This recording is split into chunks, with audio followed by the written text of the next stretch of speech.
पहले कांग्रेस में एक पावर सेंटर हुआ करता था। इस समय कांग्रेस पार्टी में 5 पावर सेंटर्स हैं। हमारे जैसे लोग जो किसी भी लॉबी का कोई बाहरी हिस्सा नहीं है, वो अक्सर तकलीफ में रहते हैं, और मैं अकेला नहीं, ऐसे लाखों लोग हैं कांग्रेस पार्टी से। आदरणीय राहुल गांधी जी का भी एक अपना पावर सेंटर है, उनके आसपास भी एक कोटरी है। जब हिंदी बोलते समझ में नहीं आता, अंग्रेजी बोलते समझ में नहीं आता, मलयाली हमको समझ में नहीं आता। एक ऐसा आदमी पिछले इतने वर्षों से बैठा हुआ है और संगठन लगातार गर्त में जा रहा है। वैचारिक तौर पर तो दिशाहीन है, ऐसा कई लोगों ने कई बार कहा, कांग्रेस पार्टी के लोगों ने ही कहा, लेकिन संरचनात्मक तौर पर एक पूरी तरह से बिखरी हुई पार्टी है। और इसलिए मैंने कल घोषणा की थी, जब मुझे पता चला कि ये कोई एक्शन वैक्शन लेने का मूड में है, तो मैंने कहा काहे के लिए अपनी स्टेशनरी वेस्ट कर रहे हो, मैं कल सब अनाउंसमेंट कर दूंगा। मैंने रात को 10:40 पर खड़गे जी को अपना इस्तीफा भेज भी दिया था, और मुझे लगता है कि उसके तत्काल बाद शायद उस इस्तीफे में कुछ ऐसे शब्द थे, ऐसा मेरा एक्सप्रेशन था, उनको लगा कि कुछ ज्यादा हो जाएगा अगर हम चुप रहेंगे, तब उन्होंने इस प्रकार का एक फैसला किया। मतलब A4 साइज का एक कागज कांग्रेस पार्टी ने आखिरकार बर्बाद कर दिया, ऐसा मेरा मानना है। अब रह गई बात, कांग्रेस पार्टी ये सब क्यों कर रही है।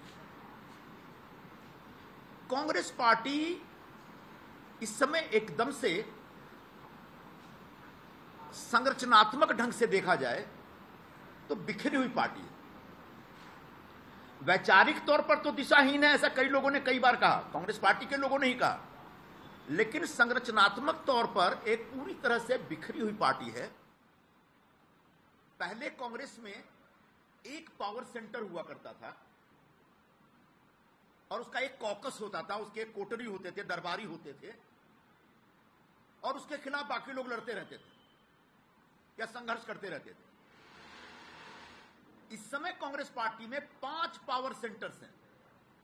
आप चौंक जाएंगे सुनकर के, लेकिन ये सब हमने अनुभव किया हुआ है। अब पूछेंगे 5 पावर सेंटर कौन कौन से हैं, और पांचों के अपने कॉकस है, पांचों की अपनी लॉबी है, और पांचों की जो लॉबी है वो आपस में टकराती रहती है, एक दूसरे को मारने में लगी रहती है। और उसमें बहुत सारे लोग, हमारे जैसे लोग जो किसी भी लॉबी का कोई बाहरी हिस्सा नहीं है, वो अक्सर तकलीफ में रहते हैं, और मैं अकेला नहीं, ऐसे लाखों लोग हैं कांग्रेस पार्टी से जुड़े। तो जो 5 पावर सेंटर है, उसमें सबसे पहले तो परमादरणीय सोनिया गांधी जी का एक पावर सेंटर है, उनके आसपास के लोग हैं।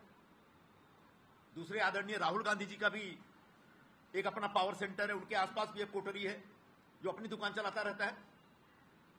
फिर बहन जी की भी एक अपनी कोटरी है, वो अपने ढंग से एक्सर्ट करती रहती हैं, अपना पावर एक्सर्ट करती रहती हैं।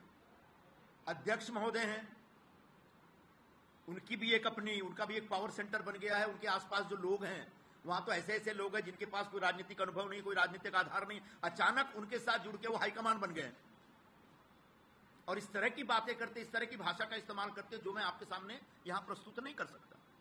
और आखिरी एक जो पावर सेंटर है जनरल सेक्रेटरी ऑर्गेनाइजेशन का, वेणुगोपाल जी का, वो भी एक पावर सेंटर बना हुआ है भाई। वो भी अपने ढंग से अपनी राजनीति करते रहते हैं। जब हिंदी बोलते समझ में नहीं आता, अंग्रेजी बोलते समझ में नहीं आता, मलयाली हमको समझ में नहीं आता। एक ऐसा आदमी पिछले इतने वर्षों से बैठा हुआ है और संगठन लगातार गर्त में जा रहा है, संगठन लगातार बुरे खराब दौर में, खराब हाल में। तो एक कांग्रेस पार्टी में जो ये टकराव चल रहा है लॉबियों का, उसकी वजह से